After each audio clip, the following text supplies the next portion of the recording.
ఈ ట్యుటోరియల్లో మనం కంపారిజన్ ఇంకా అరిథమెటిక్ ఆపరేటర్స్ గురించి చూద్దాం. అయితే గోలో స్ట్రాంగ్లీ టైప్డ్ కాబట్టి అరిథమెటిక్ ఆపరేషన్స్ అన్నవి సేమ్ డేటా టైప్స్లని చేయొచ్చు. సో ఫర్ ఎగ్జాంపుల్ బి వచ్చేసి 5 ఉంది. సో ఇప్పుడు మనం print B A by B అని కొడితే మనకు ఎర్రర్ వస్తుంది. సో మనం బెటర్ ఏంటంటే మనం దీన్ని సేమ్గా డిఫైన్ చేయడం. సో ఇప్పుడు రెండు సేమ్ ఉన్నాయి కాబట్టి ఇప్పుడు కరెక్ట్ వచ్చింది వాల్యూ. అయితే మనకు అర్థమెటిక్ ఆపరేషన్స్లో ప్లస్ మైనస్ ఇంకా మల్టిప్లికేషన్, ఆస్ట్రిక్, బై ఇంకా మాడ్.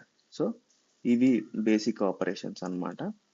సో ఇవి బేసిక్ ఆపరేషన్స్. అవి కాకుండా మనకు ఇప్పుడు ఇవి వచ్చేసి అరిథమెటిక్ ఆపరేటర్స్. సో ఇప్పుడు మనం రన్ చేస్తే మనకు వస్తుంది. ఇప్పుడు మనకి ఇక్కడ ఎర్రర్ వచ్చిన 13th లైన్లో మనకు మాడ్ అడుగుతుంది. సో మాడ్ అన్నది ఇన్వాలిడ్ ఫర్ ఫ్లోట్ 32 అంట. సో మనం వీటిని ఇంటీజర్స్గా మార్చేద్దాం. ఇప్పుడు కరెక్ట్ వచ్చింది. అయితే 0 ఇక్కడ వచ్చింది. అదే సపోజ్ ఇక్కడ 46 అంటే మనకు 1 వస్తుంది మోడ్. సో 1 చూద్దాం. సో 1 మోడ్ వచ్చింది.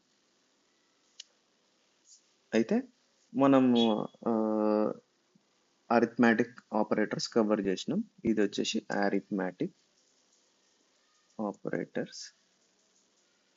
ఇంకా మనకు కంపారిజన్ ఆపరేటర్స్ వచ్చేసి ఉన్నాయి.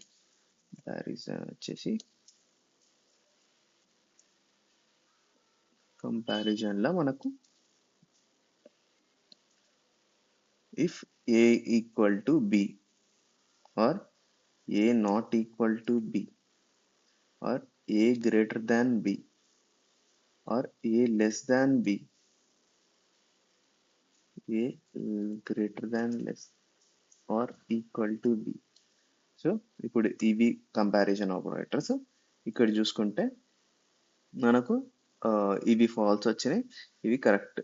అంటే ఇవి వచ్చేసి మనకు సేమ్, అంటే మనం దేటితోటినైతే ఆపరేట్ చేసినామో వాటి వాల్యూవే వస్తుంది యాజ్ అ రిజల్ట్ అరిథమెటిక్లో.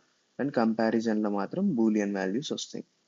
సో ఇంతే ఇప్పటివరకు ఈ ఆపరేటర్స్ గురించి ఇంతే.